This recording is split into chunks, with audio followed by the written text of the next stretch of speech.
tous, alors aujourd'hui je vous emmène à la rencontre de Jean-Claude et de Marie-Christine. On va faire un petit tour à la ferme, on est entouré de brebis parce qu'on va parler fromage, on va savoir qu'est-ce qu'on mange, d'où ça vient et comment c'est produit. Alors je me trouve à côté de toi Jean-Claude, bonjour. Bonjour. Alors toi tu élèves des brebis.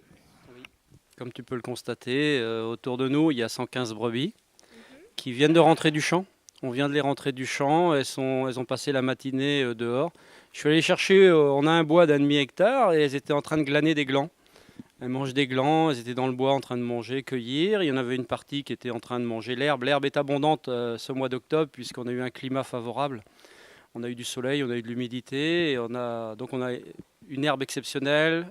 Et puis là en ce moment, quand elles rentrent du champ, tu vois, là on leur donne du foin présalé, on leur donne du sec. Elles ont toujours besoin de manger du sec parce que il faut savoir qu'à l'origine les brebis viennent de la Mongolie ou d'Afrique du Sud, donc dans les steppes. Donc c'est des animaux qui sont habitués à manger un fourrage sec.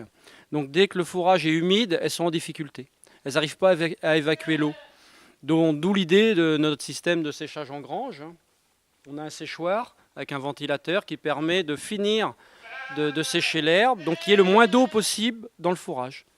Et comme ça, elles n'ont pas la diarrhée, elles font des belles crottes. On a un vétérinaire qui nous dit que la santé est dans la crotte. Donc il faut que les crottes soient plutôt sèches et moulées, donc bien formées. Et donc ça, c'est un aspect qu'on observe tous les jours pour voir si nos animaux sont en bonne santé. Et c'est complètement lié au comportement qu'on a avec elles et à la nourriture qu'on leur donne forcément. Ouais. Parce que ici on n'est pas très loin du Mont Saint-Michel. Tu t'es implanté il y a quelques années ici sur ce site. Parle-nous un petit peu de le choix de ce site. Ouais.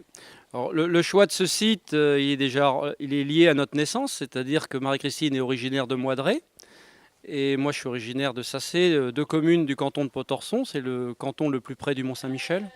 Donc on voulait revenir à nos racines et il se trouve qu'en 2004, 24 hectares sont à vendre ici à Saint-Brolane, à 5 km de la mer. Donc voilà, l'opportunité s'est faite et nous nous sommes installés en octobre 2004. Et donc nous, on est vraiment très imprégnés de la mer, de ces présalés, du Mont Saint-Michel. Et voilà, on est des Bretons d'adoption et avec plaisir. Et tu m'expliquais il y a quelques jours que sur ce site même, il y avait une énergie particulière. Ce site avait une histoire. Oui, on l'a découvert au fil des années, c'est-à-dire qu'en fait, on a des amis géobiologues qui nous aident, ce sont des partenaires, ils nous aident à comprendre la circulation des énergies du lieu. Donc pour l'implantation du bâtiment, en 2004, on a fait venir Luc Leroy, qui nous a dit qu'il faut l'implanter comme ça, éviter les courants d'eau souterrains, mettre une bonne prise de terre, parce qu'on est sur du granit, donc il n'y a pas de terre, donc la prise de terre est essentielle. Quand on a quand même des installations électriques, il faut que toutes ces installations soient mises à la terre. Ça, c'est très important pour la santé aussi du lieu. Et on a un autre géobiologue qui nous a dit qu'ici, au néolithique, c'était un site sacré. Il devait y avoir des menhirs. Il nous a mis en évidence le fait qu'il y a des carrés magiques, il y a une double, triple enceinte celtique. Donc c'est un langage géobiologique, mais c'est-à-dire sur ce lieu, il y a de l'énergie. Il y a beaucoup d'énergie. Maintenant, il faut l'ouvrir, ce lieu. Et surtout, il faut avoir un bon comportement. Un bon comportement en tant qu'éleveur, en tant que paysan, et un bon comportement avec les animaux. Et c'est essentiel pour avoir des résultats très intéressants, quoi. Parce que c'est tout ce que tu cherches à mettre en place. Un travail que tout ait un sens et soit juste. Oui, ça va jusqu'au souci du détail. En fait, une anecdote, le géobiologue nous disait qu'aujourd'hui, dans les fermes, il y a plein de problèmes avec les animaux de santé. Et il est en train de s'apercevoir qu'un fil dénudé, les animaux ne rentrent plus en salle de traite. Donc des petits détails qu'il n'y avait pas il y a 5 ans. Maintenant, on est obligé que tout soit entretenu, carré, en fait, d'élever le niveau. Il nous disait il y a quelques années, en 2013, qu'on a eu des soucis. Il nous a dit, Jean-Claude, la solution, c'est d'élever votre état vibratoire. Donc on a essayé de comprendre cette formule et de la mettre en œuvre année après année. Et cette formule commence à avoir du sens pour nous. Élever son état vibratoire, c'est tout ce que je viens de dire. C'est s'ouvrir au lieu, entretenir de meilleures relations avec les animaux.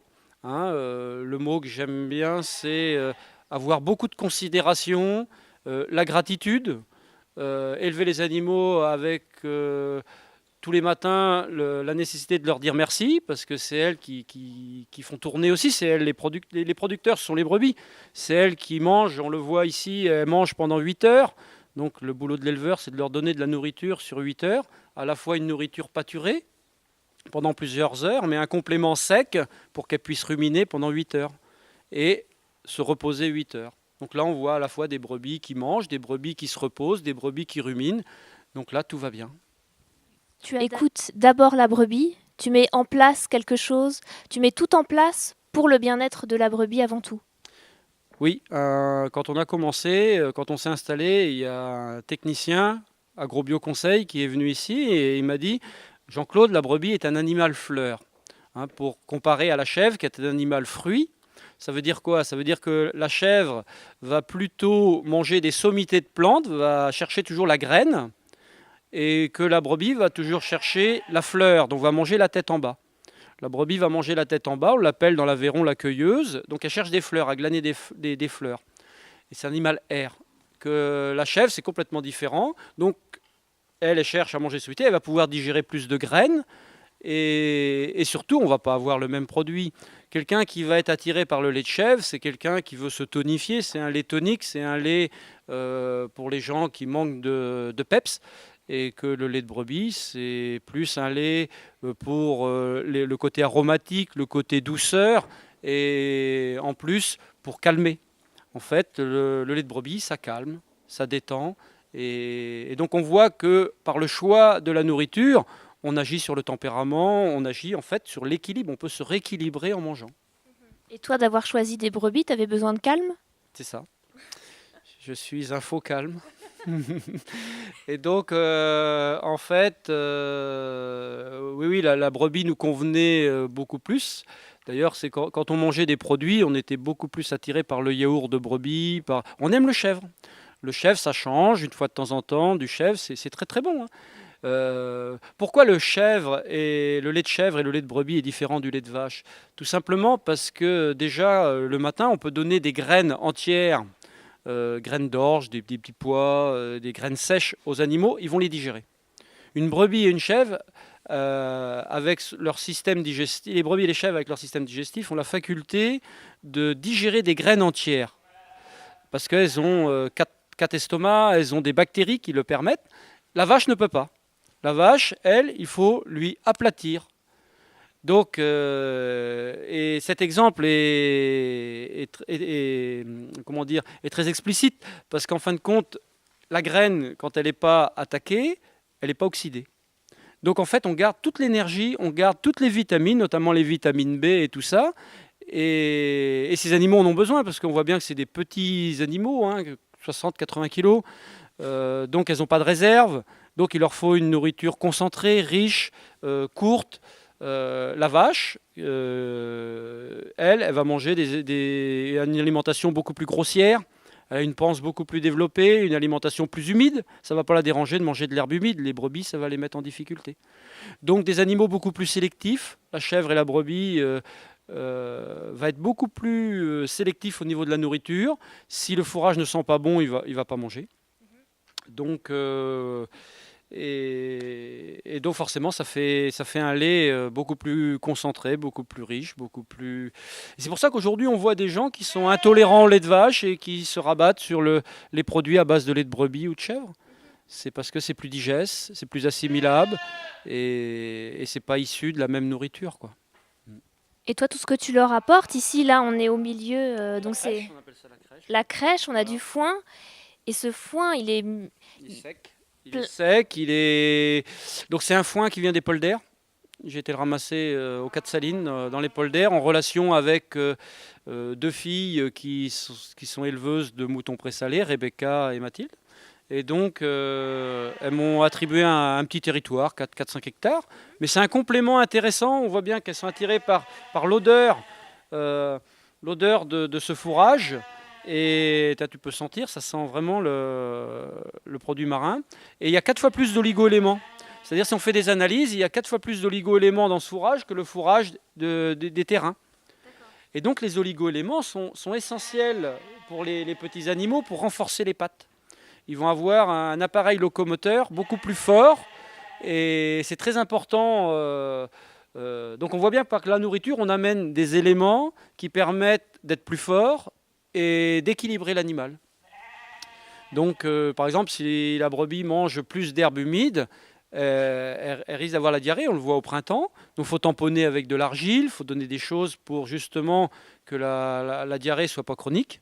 Et donner un fourrage justement qui permette l'équilibre, c'est-à-dire que par la diarrhée il peut y avoir une fuite d'éléments, une perte, on appelle ça une déminéralisation, et donc il faut rapporter par la nourriture les oligo-éléments, les minéraux qui permettent de se rééquilibrer et de garder la bonne santé et l'équilibre.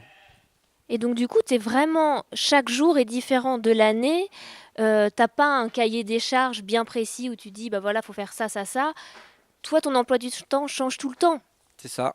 L'emploi du temps, déjà par notre système qu'on a mis en place, c'est-à-dire que on a décidé de produire du lait à l'herbe. C'est-à-dire qu'on commence à faire du fromage au mois de fin mars et on termine au 15 novembre.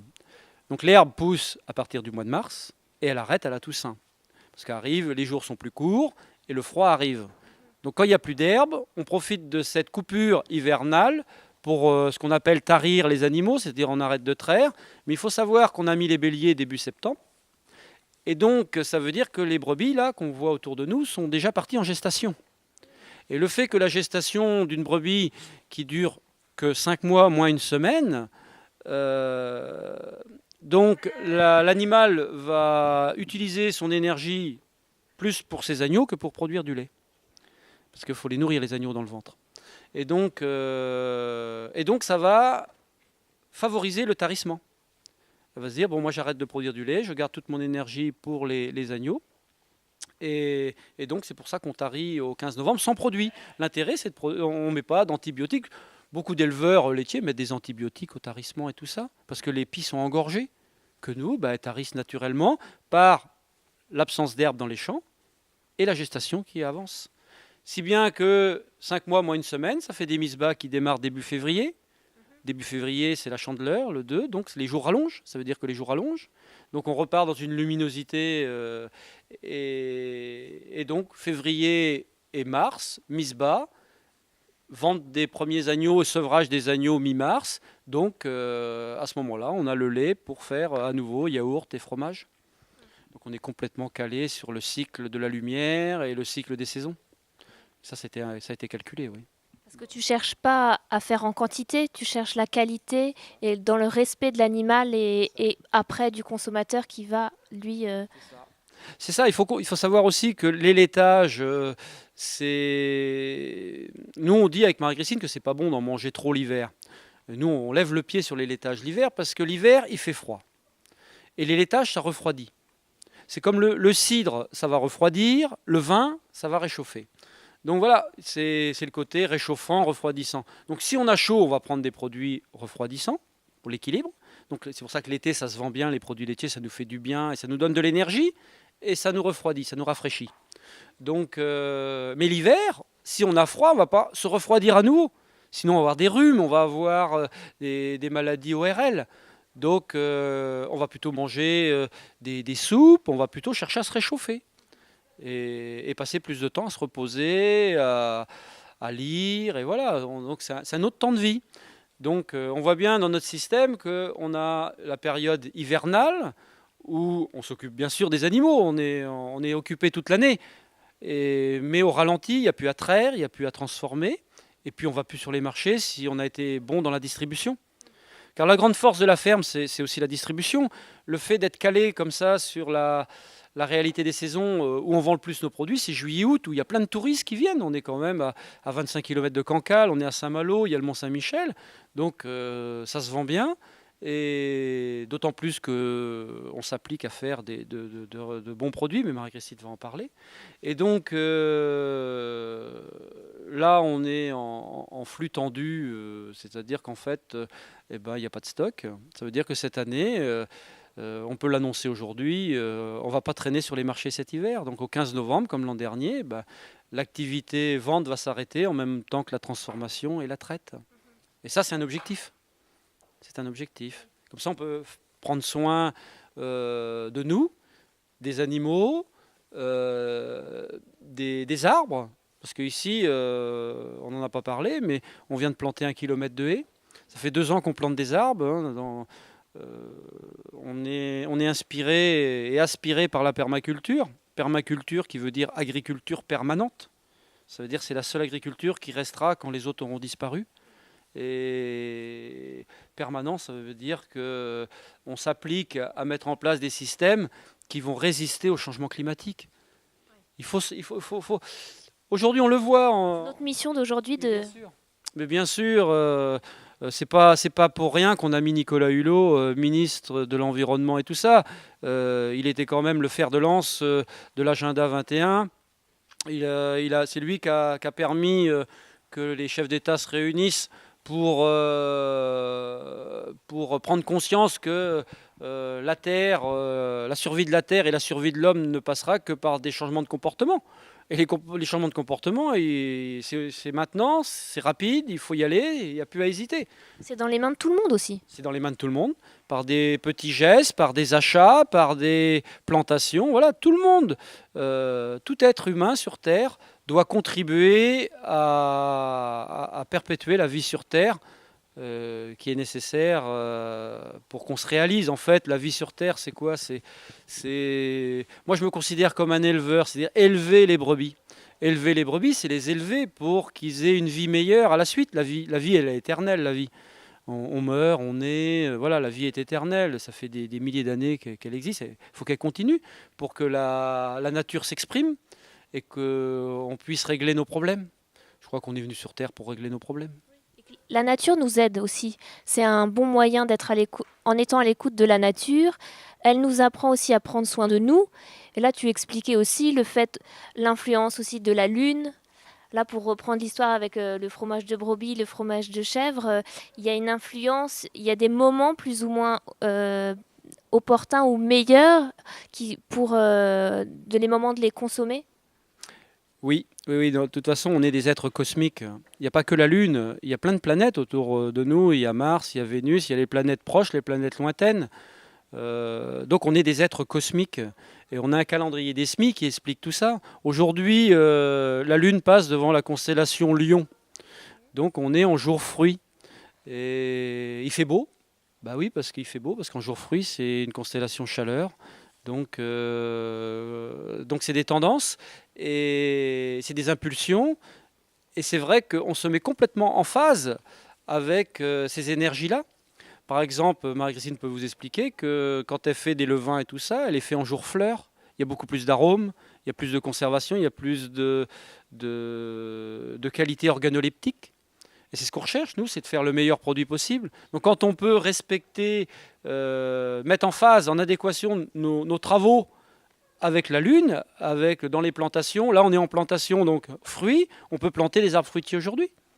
Ça y est, les jours, on est au mois d'octobre, on peut commencer à planter des arbres fruitiers. Donc on fait attention à ça pour les plantations, pour les soins, pour plein de choses. Quand on peut, il ne faut pas que ça soit une contrainte.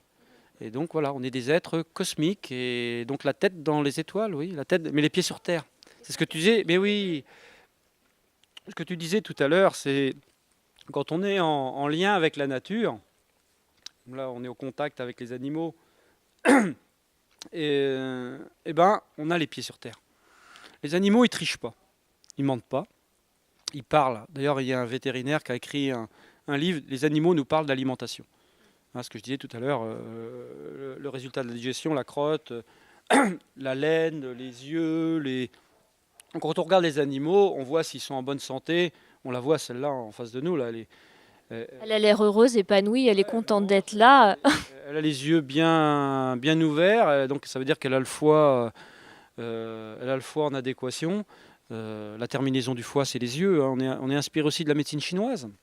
La médecine chinoise nous apprend la circulation des énergies par les méridiens. Donc terminaison du foie, terminaison des yeux, terminaison du foie les yeux, terminaison des reins les oreilles, terminaison du nez, des poumons le nez, et ainsi de suite. Donc c'est la circulation des énergies. Donc on est une entité, on est un tout. Et en observant, par ces petites connaissances, en observant les animaux, on sait s'il y a un dérèglement hépatique, s'il y a un problème intestinal, s'il y a un problème pulmonaire. Donc c'est la santé. Ici, le vétérinaire n'intervient que pour faire les prises de sang, obligatoires. Mais sinon, on est à l'œuvre pour faire les premiers soins. Et avec Marie-Christine, on a bien bossé ça. On n'élève pas que des moutons, on élève 5 enfants. On a fait des soins en homéopathie. C'est des organismes vivants aussi, donc on utilise l'homéopathie si nécessaire. S'il faut quelques huiles essentielles, Marie-Christine a fait des formations avec un naturopathe, Michel Derval. Donc on est formé, on se forme, on est en perpétuelle formation. On peut utiliser des fleurs de Bach qui agissent sur le côté émotionnel, hein. Donc, Directement sur les brebis. oui, directement sur les brebis. Un exemple, quand il y a la séparation, le sevrage des agneaux avec leur mère, il peut y avoir un stress de séparation. Donc là, on va utiliser aubépine si c'est la perte d'un être cher. Une brebis qui perd son agneau, on lui donne de l'aubépine pour l'aider à faire le deuil.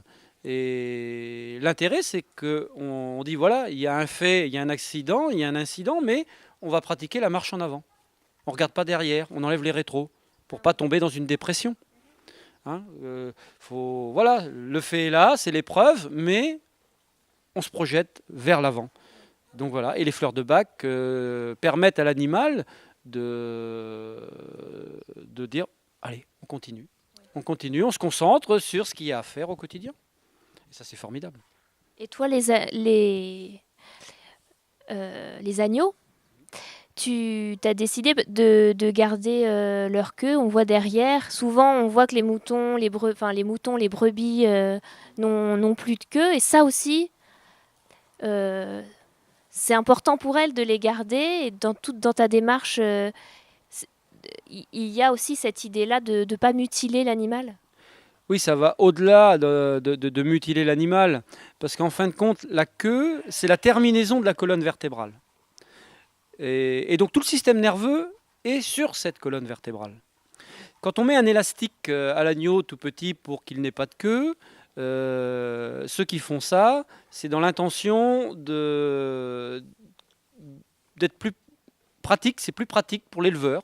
Parce que l'animal, parce que ce que je disais tout à l'heure, on en revient à l'essentiel, c'est de bien nourrir les animaux avec un fourrage sec. Si vous laissez des moutons dans une prairie pleine d'herbe, on croit que le mouton il est dans l'herbe, ça y est, il est bien. Mais non, il peut avoir la diarrhée si l'herbe est trop humide, et trop verte, trop riche en azote et en potasse. Donc, et là, il se souille. Une fois souillé, donc ça dérange les éleveurs qu'ils soient souillés, alors qu'ils devraient s'appliquer à leur donner du sec. Donc ils préfèrent couper la queue. Comme ça, ils sont plus propres, comme ils disent. Le problème, c'est si tu coupes la queue, tu crées une brèche éthérique dans les éthers de vie. Donc tu crées des pertes d'énergie. Et là, se met à cet endroit plus d'astralité. C'est-à-dire, c'est un nouveau monde animal qui s'installe. C'est les mouches qui viennent pondre. Les mouches viennent pondre. Donc il y a des asticots sur les animaux vivants. On appelle ça des miasmes. Et donc, après, ils traitent. Donc ils coupent les queues, ils s'amènent un nouveau problème. Moi, j'ai jamais eu de ça. Je ne connais pas une mouche n'a jamais pondu à l'arrière parce qu'ils ont la queue, ils sont propres, donc il n'y a aucune raison. Et puis il y a de l'énergie. En fait, c'est des animaux qui sont affaiblis, qui sont faibles et puis qui sont mal nourris et avec une queue en moins. Et pourtant, on leur demande de produire en quantité. Bien sûr. D'un autre côté, en plus. Bien sûr. Donc en fait, je pense que c'est un manque de réflexion globale. En Australie, ils vont plus loin, ils font un scalp. C'est-à-dire que sur les moutons vivants, ils coupent, ils font un scalp pour empêcher les miasmes. Alors jusqu'où on peut aller? On coupe la queue, on a des miasmes, on fait un scalp. Après, je crois qu'on ne peut pas aller au-delà. Donc, et le gouvernement australien autorise ça. Je crois que si les gens savaient ça, ils arrêteraient d'acheter du mouton australien. Parce qu'il faut savoir qu'aujourd'hui, on est quand même dans une prise de conscience où le consommateur aspire aussi à de bonnes pratiques dans les fermes, où il s'intéresse au bien-être animal, est-ce qu'on a un bon comportement avec nos bêtes, même l'accompagnement à l'abattoir pour voir si on a de la considération, comment on le fait et tout ça. Donc, et c'est très important que le consommateur, et moi je suis heureux de voir que les consommateurs s'intéressent à ces sujets-là, parce que c'est comme ça qu'on va changer les comportements, transformer la société. Hein, si justement des animaux sont maltraités et qu'on dit ben, moi je ne veux pas en manger, c'est pour ça qu'aujourd'hui on voit des courants végétariens, végétaliens, même véganes, qui ont leur sens, puisque c'est des gens qui sont opposés à des systèmes d'élevage. Au manque de considération. C'est ça, c'est au manque de considération et au réel positionnement de l'éleveur. C'est-à-dire, on accepte de faire naître des animaux, on est présent à la naissance, on est présent à la mort, on est présent, mais demain, il y a 7 brebis qui vont être réformées, donc qui iront à l'abattoir, quelqu'un vient les chercher, les emmène à l'abattoir le plus près. Et déjà, j'ai commencé à les remercier pour tout ce qu'elles ont apporté à la ferme. Et donc on est dans la gratitude. Et elles sont réformées parce qu'il ne faut pas qu'elles fassent une année de plus. Et puis il y a 29 jeunes qui arrivent derrière. Donc il y a un renouvellement. Donc il faut toujours avoir un troupeau au top de l'énergie. Il y a une brebis, elle a 11 ans, il ne faut pas lui demander plus. Elle est bien, elle a fait son rôle, mais il ne faut pas lui demander plus. Et il y a d'autres, c'est des petites verrues sur les trayons, des petits défauts. Bah, c'est la sélection pour avoir des mamelles les plus belles possibles et tout ça. Donc c'est des choix, c'est difficile de faire ces choix-là pour un éleveur, mais voilà, on le fait en toute gratitude, on les remercie, on les accompagne, et c'est pour ça que bah, après, quand on récupère, on parle plus brebis, on parle viande, on parle gigot, sauté, merguez et tout ça. Mais voilà, mais c'est fait avec un respect, avec un sens, en toute gratitude, et ça donne une autre dimension.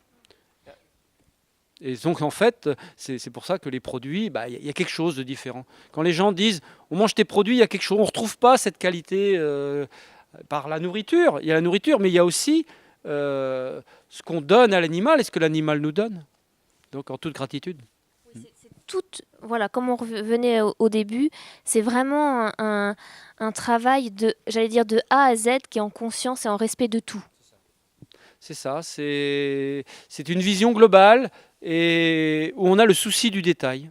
Le souci du détail, et avec le souci du détail, on peut toujours s'améliorer. Et donc, la marge de progrès, elle est toujours là. Et donc, le réel progrès, c'est d'aller vers ce qu'attend le consommateur. Nous, les clients, ils adhèrent parce que je crois qu'on répond à une attente et on se met au service. On est au service de la vie, au service de la nature et au service des clients. Et en plus, on est les premiers clients, on est les premiers consommateurs de nos produits parce qu'on se fait plaisir avec ce genre de produits. Donc, quand on sait qu'aujourd'hui, il y a des agriculteurs qui ne consomment même pas ce qu'ils produisent, il y a un réel problème là quand même, faut se l'avouer. Non, on devrait tous manger avec plaisir ce qu'on fait, ce qu'on produit, quoi.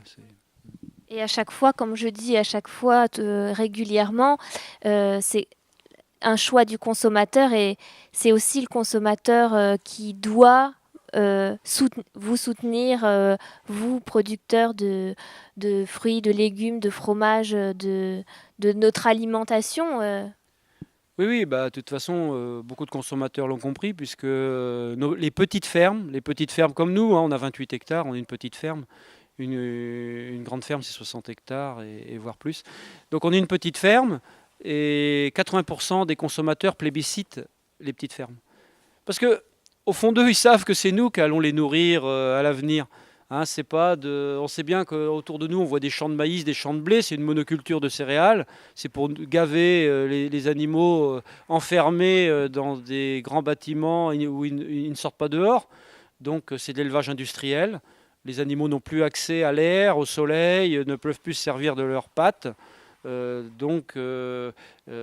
Voilà, les consommateurs l'ont compris. Donc c'est vrai que l'étape suivante, c'est acheter nos produits. C'est un acte politique, c'est voter. c'est voter, c'est parce que les politiques n'arrivent pas à s'affirmer, prendre position par rapport à nous. Hein, eux, ils plébiscitent l'élevage industriel, c'est un non-sens, quoi. Ils suivent même pas l'avis des gens qui votent. On avait un ministre qui disait: je soutiendrai l'agriculture industrielle pour nourrir les pauvres. C'est l'ancien ministre de l'Agriculture qui disait ça. Je ne citerai pas son nom, c'est lui donner trop d'honneur. Donc c'est catastrophique. Lui, il se considère pauvre ou riche? Il mange de l'agriculture industrielle?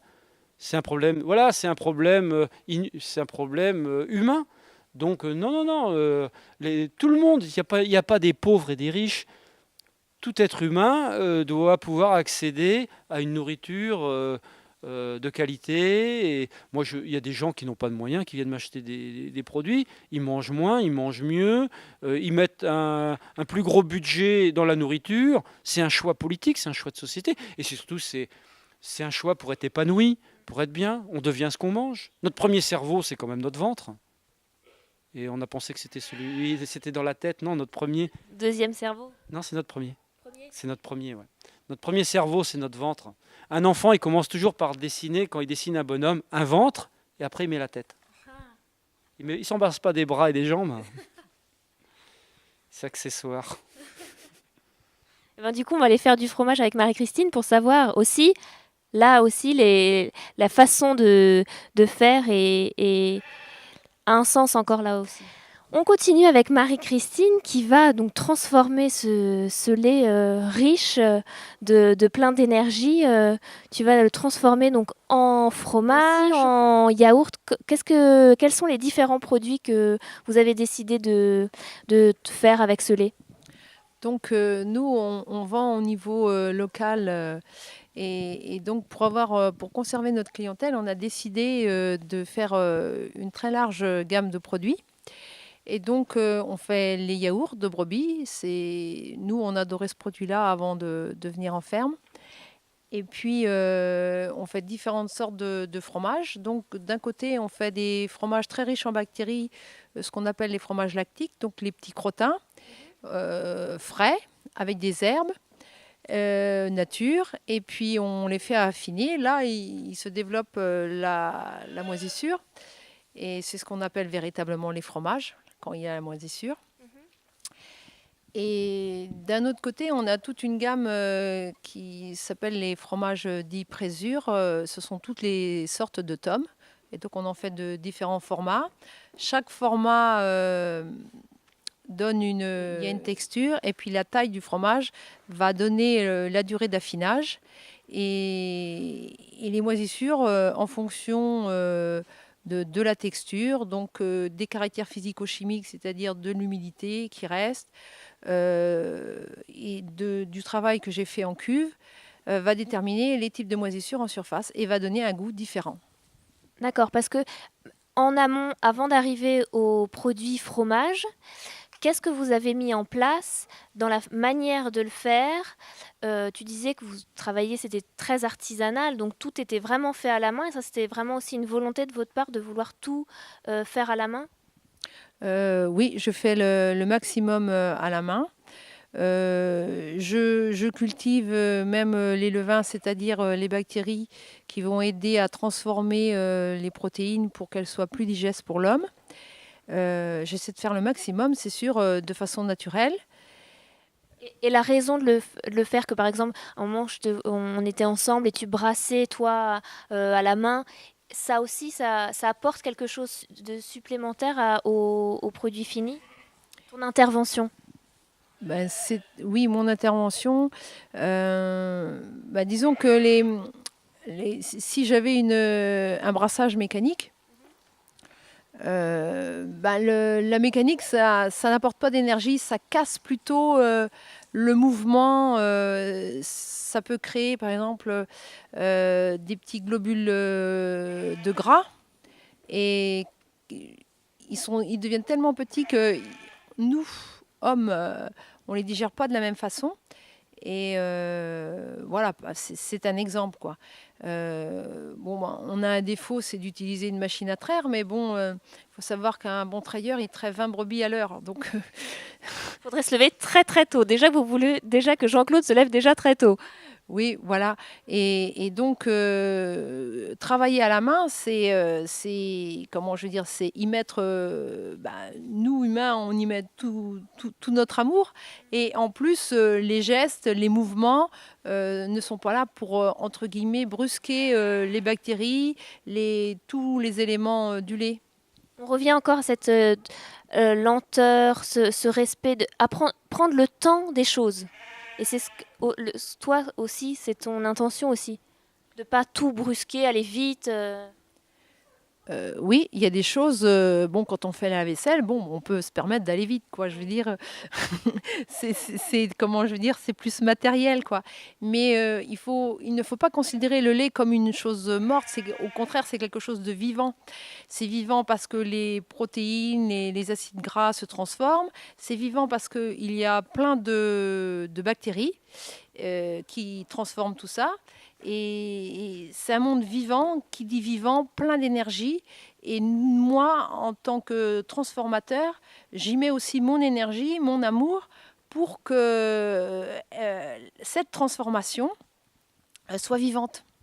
D'accord. Donc on reste vraiment dans un produit encore là où le vivant, on prend en compte le vivant. Oui, il faut toujours prendre en compte le vivant, comme quand on nourrit les animaux, quand on respecte les animaux. Et moi, je respecte je respecte le lait et je respecte tout ce qu'il y a à l'intérieur du lait et surtout ces bactéries vivantes là.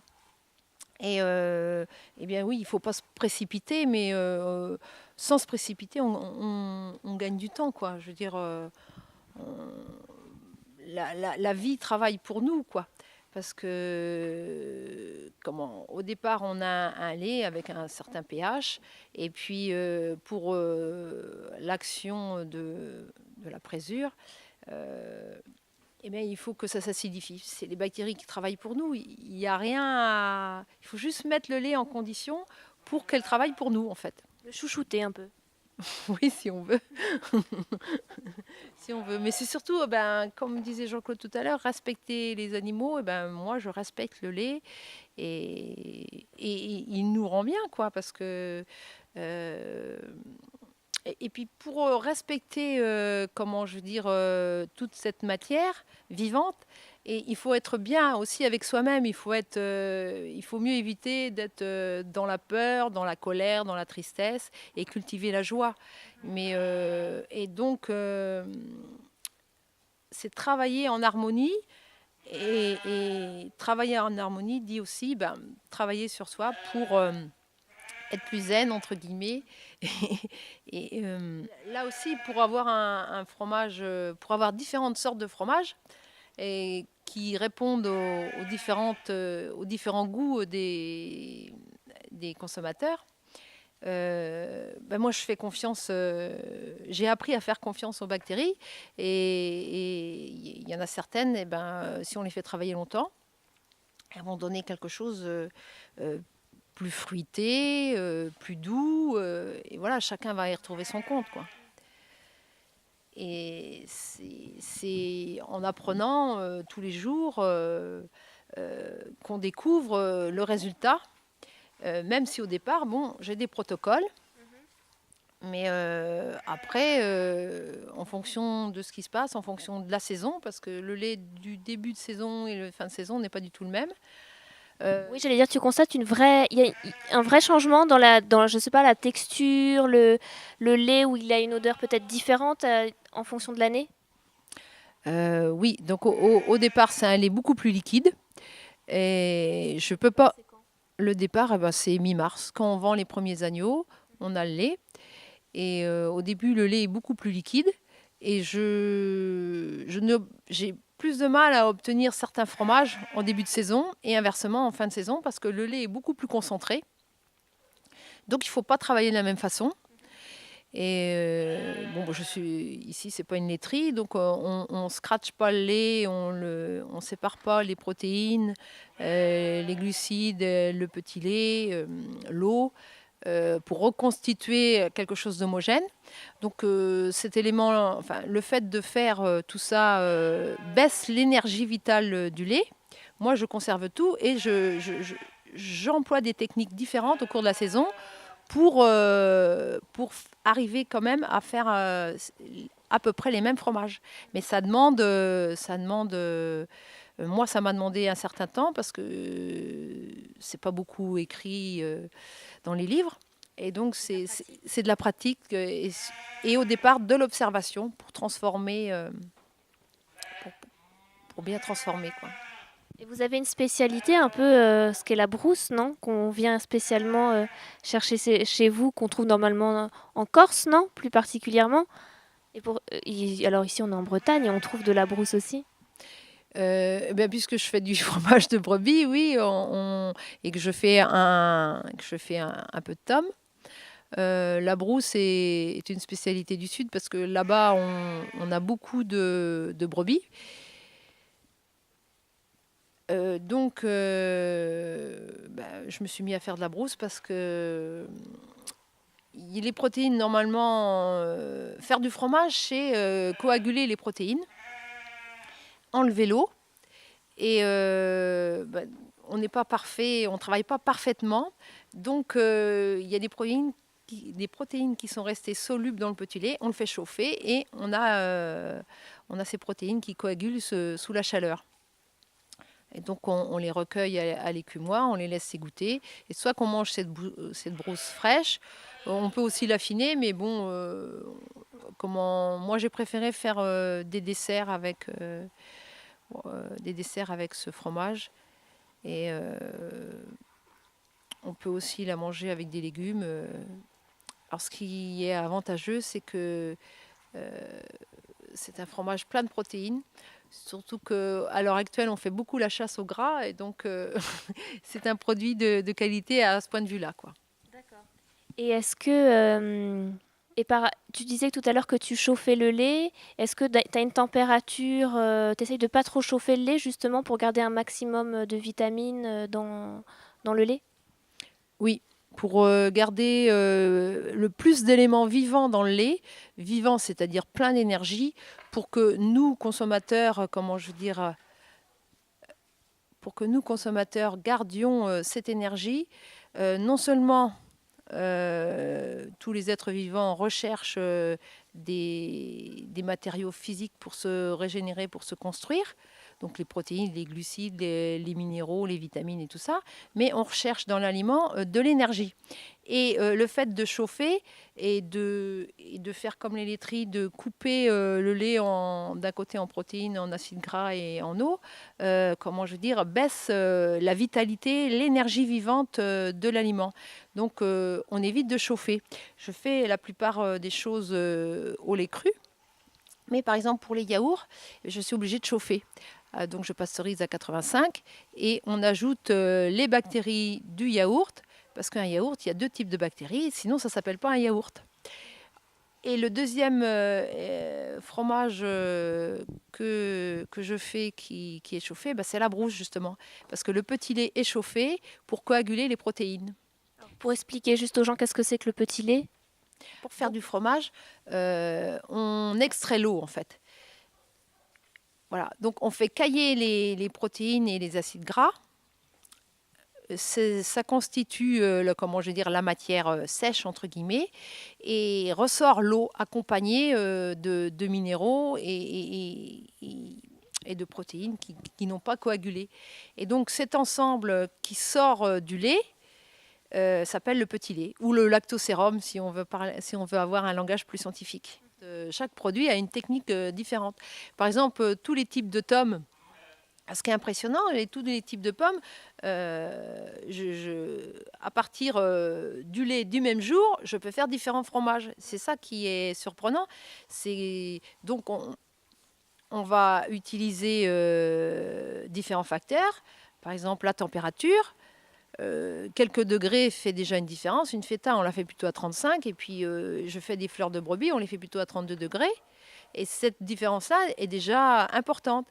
On mature le lait avec les bactéries plus ou moins longtemps. Après, je mets plus ou moins de présure. Quand le lait est caillé, je découpe pas de la même façon. Je fais des gros cahiers ou des petits cahiers. Je brasse plus ou moins. Je réchauffe plus ou moins. Et tout ça va faire des fromages différents. Oui, c'est ça qui est incroyable. Avec une même base, on arrive à faire de multiples produits finis. Oui. Oui, c'est ça et c'est ça pour moi qui transforme tous les jours. C'est aussi une diversité qui me plaît, quoi. On fait pas tous les jours la même chose. Eh bien, merci Jean-Claude, merci Marie-Christine déjà de m'avoir accueilli chez vous et d'avoir passé du temps et nous avoir, pour vous aussi, d'avoir partagé toutes ces informations qui sont riches de sens et profondes. Et puis, moi, je vais vous revoir prochainement pour déguster tous vos bons produits. Et puis, merci à vous. Et puis, je vous dis à bientôt et à très vite. Merci Marie.